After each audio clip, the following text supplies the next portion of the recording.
दोस्तों पिछले कुछ दिनों पहले भजनलाल सरकार ने एक नोटिफिकेशन जारी किया था जिसमें यह बताया गया था कि ई मित्र सेंटर जहां जहां है राजस्थान के अंदर वहां पर दोस्तों आधार कार्ड की सेवाएं और बहुत सारी सेवाएं भी आने वाली है। पिछले काफ़ी समय से ई मित्र के अंदर कोई नई सर्विस नई प्रॉपर सर्विस नहीं आ पा रही है जिसमें कोई यूज़र काम कर सके और अच्छी खासी इनकम जनरेट कर सके। लेकिन दोस्तों एक ऑप्शन ई मित्र यूज़र यानी कि उनके लिए खुशखबरी है।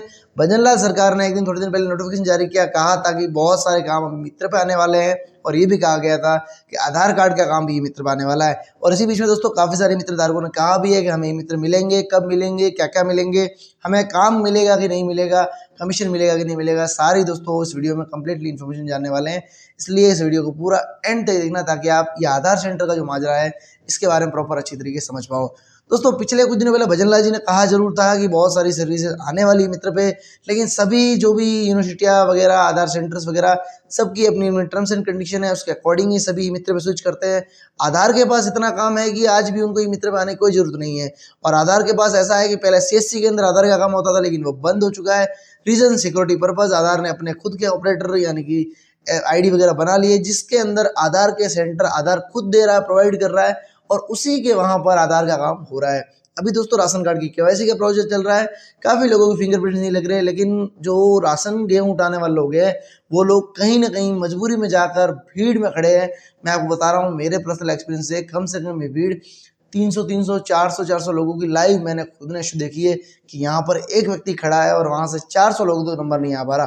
मैं बता रहा हूँ ये चीज़ आज से 4 साल पहले भी थी और आज भी यही मैटर है और आने वाले समय में अगर ऐसा चला तो ये भीड़ और बढ़ सकती है क्योंकि हर बार केवाईसी जहाँ देखो फिंगरप्रिंट का माजरा। बहुत सारे लोगों को fingerprint update, biometric, face update वगैरह सबको करवाने के लिए आधार सेंटर के काफ़ी चक्कर काटने पड़ेंगे।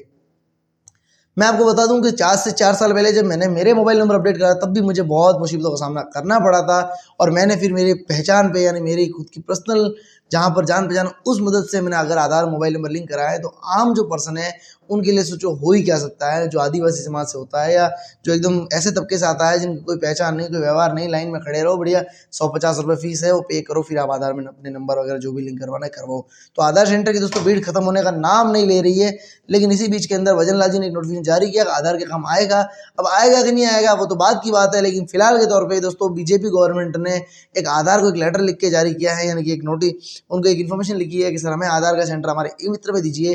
काफ़ी सारे मित्र यूजर है वहाँ पर आधार का काम दे दीजिए, तो उससे क्या होगा कि आपके यहाँ पर आधार का काम थोड़ी भीड़ काफ़ी कम हो जाएगी और ई मित्र सेंटर जो हमारे पास ऑलरेडी वेरीफाइड है, जिनको कलेक्टर ने जो लाइसेंस दिया है वो पूरा वेरीफाई करके सारे डॉक्यूमेंटेशन देख के फिर उनको हमने लाइसेंस प्रोवाइड किया है। तो अगर आप आधार का काम यहाँ देंगे तो इनको भी काफ़ी सहायता मिलेगी और आपके काफ़ी जगह पर जहाँ जहाँ भीड़ लग रही है वो भी थोड़ी बहुत काफ़ी कम हो सकती है। लेकिन दोस्तों काफ़ी सारे मित्र खुश हो रहे हैं कि हमें आधार का सेंटर मिलेगा, लेकिन दोस्तों खुश होने की इतनी बड़ी बात नहीं है, थोड़ी सब्र एंड शांति बनाए रखो क्योंकि पूरी इन्फॉर्मेशन देने वाला हूँ इस वीडियो के अंदर।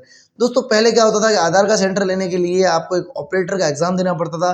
ऑपरेटर एक होता है सुपरवाइजर, वो दोस्तों एग्जाम देने के लिए आप ऑनलाइन फिलअप करते थे, ऑनलाइन एग्जाम के लिए फॉर्म फिलअप करके आप एग्जाम सेंटर जाके एग्जाम देते थे और अगले ही दिन आपको उसी दिन मतलब एग्जाम दिया और 15 मिनट में सर्टिफिकेट इशू हो जाता था। तो सर्टिफिकेट जिन लोगों ने पहले एग्जाम दे दिया उनके पास तो आज भी सर्टिफिकेट है, लेकिन अभी जो फिलहाल लोग एग्जाम दे रहे हैं उनके सर्टिफिकेट मिलना इतना ईजी नहीं है क्योंकि पहले एग्जाम देना होता था आपको अपनी पर्सनल डिटेल आधार पैन कार्ड डालो और जो जो बेसिक पेमेंट है वो पेमेंट कर दो और आधार का एग्जाम दे के आ जाओ, इतना ईजी था सर्टिफिकेट का। आज के समय सर्टिफिकेट का क्या सीन हो गया है कि अगर आपको सर्टिफिकेट चाहिए तो किसी भी गवर्नमेंट एजेंसी वगैरह जहाँ भी है, जैसे पंचायत समिति हुई, कलेक्टर ऑफिस हुआ, ऐसे जो गवर्नमेंट कार्यालय है वहाँ से आपको एक अप्रूवल लेना पड़ता है कि अगर आपने आधार का एग्जाम दिया तो आप यहाँ पर आधार सेंटर खोल देंगे। तो उन लोगों से एक लेटर लाना पड़ता है सील सिग्नेचर वाला, उसके बाद ही आप आधार एग्जाम दे सकते हो, उसके बिना अप्लाई भी नहीं कर सकते हो। यहाँ तक ये बड़ा इशू आ चुका है, जो जो नए आधार का एग्जाम लोग दे रहे हैं उनसे आप पूछ भी सकते हो। बाकी जिन जिन लोगों ने एग्जाम दिया है या वर्तमान में कोई एग्जाम देने जा रहा है तो नीचे आप कमेंट में बता सकते हो कि आपको किन किन मुसीबतों का सामना करना पड़ रहा है।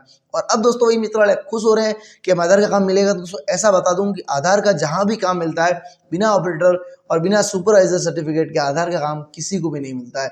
ये आप समझ लीजिए, अगर आपके पास अभी तक आधार का एग्जाम नहीं दे रखा है तो आप आधार का एग्जाम अगर पहचान से जिस भी बेस पे अगर दे सको तो दे लीजिए। और जिन लोगों ने पहले दे रखा है, मुझे जहाँ तक लगता है कि जिन लोगों के पास सर्टिफिकेट है उन्हीं के पास ई मित्रा का काम आने वाला है दोस्तों। मेनली ये जो आधार का काम है, यानी कि वही लोग आधार के इस काम को करने के लिए ऑथराइज रहेंगे। बाकी सर्टिफिकेट नहीं है वो लोग आई थिंक मेरे ख्याल से ऑथराइज बिल्कुल नहीं रहेंगे। तो अगर सर्टिफिकेट आपने नहीं लिया है तो आप लोग आधार का एग्जाम देकर सर्टिफिकेट ले सकते हो। आधार का एग्जाम देने के लिए फॉर्म कैसे फिल किया जाता है उसका पूरा प्रोसेस मैंने आपको बता रखा है। लेकिन दोस्तों उसके अंदर एक जो मैंने आपको बताया कि वहाँ पर एक गवर्नमेंट अथॉरिटी से अप्रूवल लेना पड़ता है। वो दोस्तों हर कोई दे नहीं दे वो डिपेंड आप पर करता है। जैसे बैंक बीसी लेने के लिए बैंक के मैनेजर से पहचान रखनी पड़ती है, उनसे व्यवहार ताल्लुकात बिठाना पड़ता है। उसी प्रकार से अब ये आधार का माजरा भी धीरे धीरे ऐसा होता जाएगा। बाकी दोस्तों आपकी क्या राय है नीचे आप कमेंट सेक्शन में दे सकते हो। आधार का काम डे बाय डे बहुत सारा जटिल होता जा रहा है और बहुत मुसीबतें भी आ रही है, काफ़ी सारे लोगों के आधार रिजेक्ट भी होते हैं। और आधार सेंटर तो बने हुए हैं लेकिन आधार के सेवा केंद्र जहाँ पर किसी कस्टमर को सपोर्ट मिल सके वो दोस्तों बिल्कुल भी नहीं है। अगर किसी व्यक्ति के बायोमेट्रिक लॉक हो जाता है या फिर किसी व्यक्ति की डेट ऑफ बर्थ लिमिट हो जाती है, नेम लिमिट, तो उस व्यक्ति को दिल्ली तक भागना पड़ता है और वहाँ जाके उस समस्या का समाधान करवाना पड़ता है और कई बार वहाँ भी समाधान नहीं होता है। तो इसीलिए गवर्नमेंट जो आधार जो सेंटर है वो यहाँ पर इतने सारे आधार सेंटर खोल रही है और वहाँ पर भीड़ लगी पड़ी है। मैं बोल रहा हूँ एक पूरे एरिया के अंदर मुश्किल से 4-5 मिलते हैं आधार सेंटर और वहाँ भीड़ लगी है। तो आधार सेंटर बढ़ाइए और आधार की जो सेवा है यानी कि अगर किसी को सर्विस चाहिए, आधार रिलेटेड कोई इशू आता है तो वो वहाँ जाके कहाँ कॉन्टैक्ट करे, उसके सेंटर्स भी आप बढ़ाइए। आपकी बाकी भाई लोगों की मित्र यूजर्स की वगैरह क्या राय है नीचे आप कमेंट सेक्शन में बता सकते हो। और दोस्तों वीडियो पसंद आए वीडियो को लाइक कीजिए, चैनल को जरूर सब्सक्राइब कीजिए। कोई भी मन में सवाल सुझाव है आप नीचे हमें कमेंट में इजीली पूछ सकते हो। चलिए दोस्तों मैं मिलता हूँ आपसे हमारी अगली वीडियो में, तब तक बने रहे हमारे चैनल टेक एनएस नीतू पर। जय हिंद, वंदे मातरम दोस्तों।